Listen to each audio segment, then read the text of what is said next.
সাকিব আল হাসান বাংলাদেশ ক্রিকেটের সবচেয়ে বড় তারকা। বিশ্ব ক্রিকেটে লাল সবুজের একমাত্র বিজ্ঞাপন, বর্ণময় এক চরিত্র।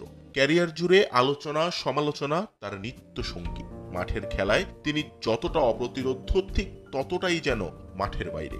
তবে মাঠের ভেতর কিংবা বাহির কোনো আলোচনাই কোনোদিন ছুঁয়ে যায়নি আল হাসানকে। সংবাদ মাধ্যম, সামাজিক মাধ্যমের আলোচনাকে কেয়ার না করেই তিনি এগিয়ে যাচ্ছেন তার আপন দুতিতে।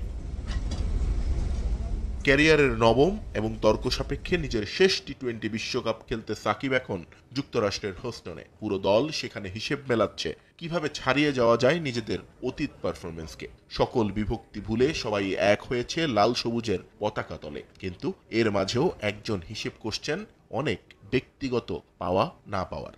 গ্রুপ স্টেজে শ্রীলঙ্কার বিপক্ষে যখন খেলতে নামবে বাংলাদেশ, তখন যদি সেখানে থাকেন অলরাউন্ডার, তাহলে এখন পর্যন্ত সবগুলো বিশ্বকাপে অংশ নেয়া দ্বিতীয় ক্রিকেটার হয়ে যাবেন সাকিব আল হাসান। রোহিত শর্মার সঙ্গে এই অনন্য কীর্তি ভাগাভাগি করবেন তিনি।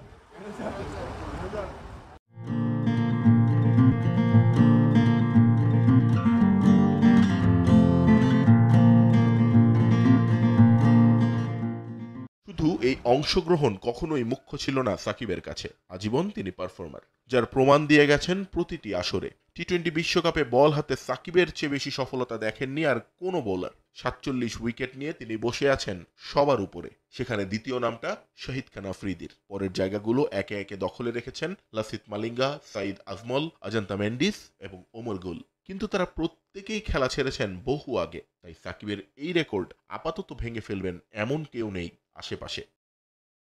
তবে নিজে চাইলে এই রেকর্ডটাকে আরো উপরে নিয়ে যেতে পারবেন সাকিব। আর মাত্র 3 উইকেট পেলেই প্রথম এবং একমাত্র বোলার হিসেবে বিশ্বকাপে 50 উইকেটের ঘরে জায়গা করে নেবেন বাংলাদেশের চান।